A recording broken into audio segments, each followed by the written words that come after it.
Tampil rapi, klimis dengan gaya masa kini. Bagi sebagian pria, memperhatikan penampilan rambut jadi nomor satu. Itu sebabnya tempat pangkas rambut masa kini memanjakan pengunjungnya dengan konsep baru dengan beragam fasilitas.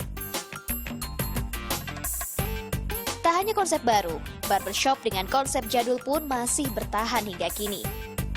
Meski berbeda konsep dan tarif, masih ada kesamaan antara keduanya, yaitu pemangkasnya yang berasal dari Garut alias Asgar.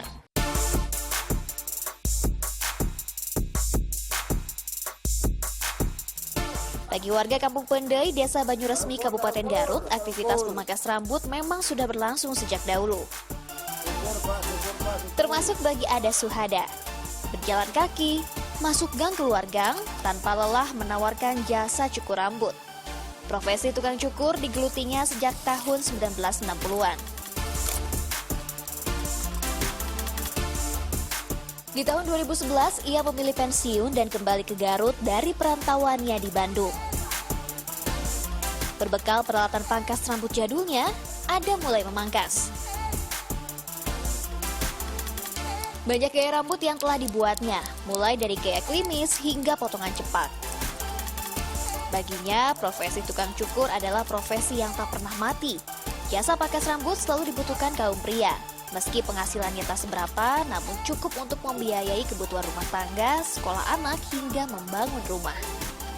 Alhamdulillah, untuk membiayai rumah tangga, keluarga anak itu, alhamdulillah itu lancar. Sehat, nggak kotor, nggak sebangsa jam 8 sampai jam 8. Itu terenaknya masalah pekerjaan wira swasta jadi tukang cukur. Tidak terburu-buru saat memangkas rambut jadi ciri khas tukang cukur Banyuresmi. Mereka punya pepatah, lalaunan nu penting rapi, yang artinya pelan-pelan yang penting rapi. Ciri khas yang dipertahankan inilah ampuh menjaga keeksisan tukang cukur asli Garut di tengah gempuran pangkas rambut modern atau barbershop. Kalau dulu karena belum subur makmur ya, sampai jalan 4 kilo, 5 kilo, 6 kilo, belum panas, belum hujan, sampai basah semua, sampai capek dulu. Memang kalau dulu memang sangat prihatin nyukur, tapi kalau sekarang alhamdulillah karena sudah canggih, ada roda 2, ada roda 4 dan sebagainya.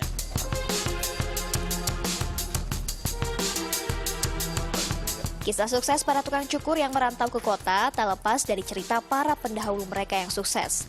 Banyak anak muda desa yang tergiur menjadi tukang cukur. Padahal menjadi seorang tukang cukur bukan hal yang mudah. Seorang tukang cukur harus punya bekal yang cukup. Tak cuma kemampuan, namun mental kuat menjadi modal utama. Semakin berkembangnya bisnis pangkas rambut, semakin banyak pula tukang cukur yang dibutuhkan. Hal inilah yang membuat Rijal Fadilah mendirikan rumah pelatihan pangkas rambut sejak 3 tahun lalu. Sebagai generasi ketiga tukang cukur di Desa Banyuresmi, Rijal punya cita-cita tukang cukur Desa Banyuresmi bisa go internasional. Selain itu, ia juga ingin melestarikan tukang cukur asli Garut yang punya ciri khas. Rumah pelatihannya adalah rumah pelatihan pangkas rambut pertama di Kabupaten Garut.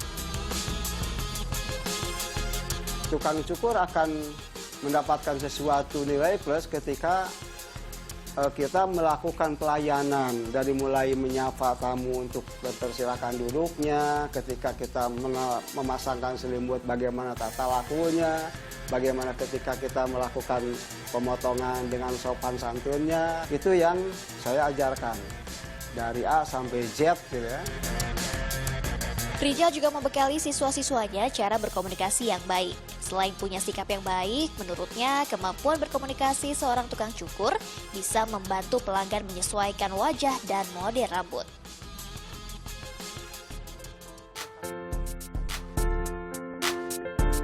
Terinspirasi sang ayah yang juga tukang cukur jadi kebanggaan tersendiri bagi Hafiz.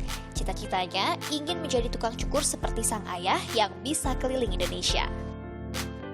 Punya kebanggaan sendiri gitu untuk melestarikan jadi tukang cukur. Jadi sebenarnya kan saya masih mahasiswa gitu, ingin membantu gitu untuk membiayai orang tua. Hingga kini tak terhitung lagi tukang cukur asli Garut yang mengadu nasib di kota-kota besar. Agar silaturahmi tetap terjaga, Persatuan Pangkas Rambut Garut (PPRG) didirikan. Meski belum lama didirikan, mereka punya visi dan misi mulia, menjadikan tukang cukur asli Garut mandiri, profesional, dan berkualitas demi kehidupan yang lebih baik. Persaingan makin sini itu makin besar. Contoh pangkas-pangkas itu udah mulai terseret istilah namanya ke dunia barbershop. Jadi orang yang baru belajar di pangkas-pangkas teh pengen masuk ke barbershop. Nah dalam hal ini kami ingin mereka yang ada di pangkas itu bekerja dengan profesional, dengan kualitas yang seperti barber gitu. Tak hanya dukungan dari anggota saja, dukungan dari pemerintah dirasa penting demi keeksistensian Persatuan Pangkas Rambut Garut ini. Awalnya sih kami masih swadaya, tapi kan untuk kedepannya pemerintah juga harus memperhatikan kami. Karena kan di Banyu Resmi ini mayoritas tukang cukur. Sampai sekarang belum ada itu bantuan dari pemerintah gitu. Pinginnya kami itu karena kami ini didaftarkan ke Kesbang, ya pemerintah menjalin atau membantulah misalkan kegiatan kami dalam bidang sosial, dalam bidang pelatihan gitu. Tolong dirojong gitu kan. Dibanding sektor pertanian yang merupakan mata pencarian warga desa Begendit, tukang cukur adalah penyumbang pendapatan terbesar di Garut. Jasa tukang cukur yang merantau ke kota-kota besar tidaklah kecil. Uang yang diberikan inilah yang jadi angin segar bagi warga di desa. Desi Juliani, Hugi Pramudia melaporkan untuk NET.